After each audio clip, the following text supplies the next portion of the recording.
Le tzaddik que j'ai choisi pour essayer de prendre un exemple, bien sûr, pour nous tous, essayer de tirer un message, c'est Binyamin ben Yaakov.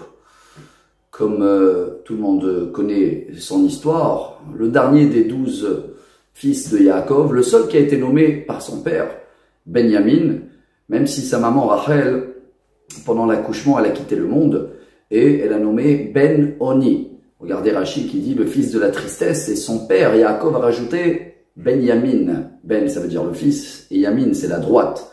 Représente aussi le côté sud, tout ce que dans la Torah représente la sagesse. Mais ce qui est pour moi un message royal, c'est que Benyamin fait partie des 4 seules personnes au monde qui sont décédées Be'etio shel Nachash. Comme ça, elle dit la Gemara.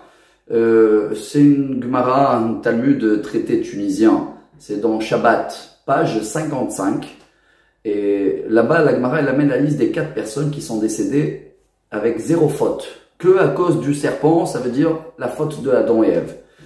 C'est facile à retenir la référence, car nous, à Natania, on habite à côté de la route 55. Vous savez qu'en Israël, je vous apprends rien, mais tous les routes qui sont chiffres pairs, ça veut dire des routes qui sont du nord au sud. Et tous les chiffres impairs, c'est est-ouest. Regardez, quand vous prenez la route numéro 1, donc c'est de Tel Aviv vers Jérusalem. La route numéro 2, c'est Tel Aviv vers en bas Ashdod. Ou la route numéro 4. Ça veut dire que la route 55, c'est à côté de Kfar Saba. Il y a un endroit qui s'appelle Neve Yamin. Et apparemment là-bas, c'est la tombe de Binyamin. Il y a même une yeshiva là-bas. Un rabbin, il s'appelle le Rav Sebag, un rabbin qui est Breslev, qui a fait sa yeshiva là-bas. Il fait des cours tous les jours. Et pour justement honorer la grandeur de Benyamin, qu'on ne parle pas beaucoup. Mais je crois qu'il y a un grand message pour nous, pour partager et tirer, et beaucoup d'espoir également. Benyamin représente le premier roi d'Israël, Shaoul, qui est sorti de Benyamin, et les derniers prophètes, que ce sera Mordechai et Esther, Ish Yemini, il vient de la tribu de Benyamin. Donc le début de notre royauté vient de Benyamin, et la fin, les derniers prophètes, ce qui représente chez nous la fin d'exil, si Dieu veut, vient aussi de Benyamin.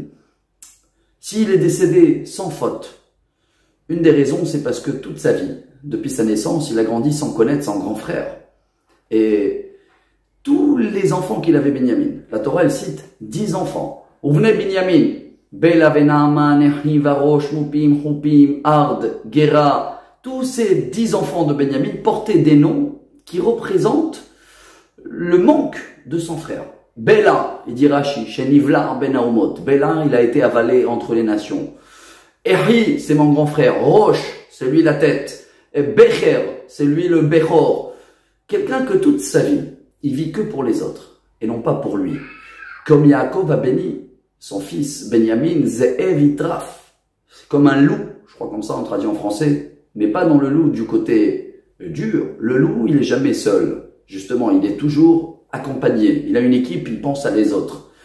Donc si nous, on veut, Bezrat Hashem, avoir ou voir très très vite la Géoula, à nous de prendre l'exemple de Benyamin, de penser au klal, se faire des soucis par rapport à les autres. Ils ont des problèmes, ça doit nous toucher. Mais la même chose pour la joie aussi, car on arrive à le faire. Je pense que quand quelqu'un il a besoin de nous, soutien, ou que nous, le peuple, avec tout ce qu'on a bien traversé, et des moments durs et les guerres, on est là. Mais même dans les moments de joie, si on arrive toujours à vivre pas notre vie, penser à l'entourage, ça c'est Benyamin. Amen. Que Bezrat Hashem, on va essayer de prendre l'exemple, nous tous, de rien avoir par rapport à porter le nom Benyamin ou pas, mais on doit avoir comme image, toujours penser qu'on est en Israël, Arevim Zelazé. Le mot garant, Arev, c'est un des seuls mots en hébreu qu'il a tellement des commentaires. La racine du mot Arev, c'est garant, c'est agréable, Kol Arev, c'est Arev le soir, Me'ur Bab, c'est également tout ce qui est une mélange royal qui nous rappelle, comme dit Rabbi Shimon Bar Yochai, on est tous dans le même bateau. On peut pas, un tel il a fait un trou, même s'il a acheté la chambre, le bateau va couler. Alors le jour où on va plus regarder la couleur de la kippa, tzitzit, on va tous sentir comme des frères, comme a fait Benyamin vis-à-vis de ses frères, Alors Bezrat Hashem, on est très très proche à la Géoula chez les mains. Bekarov.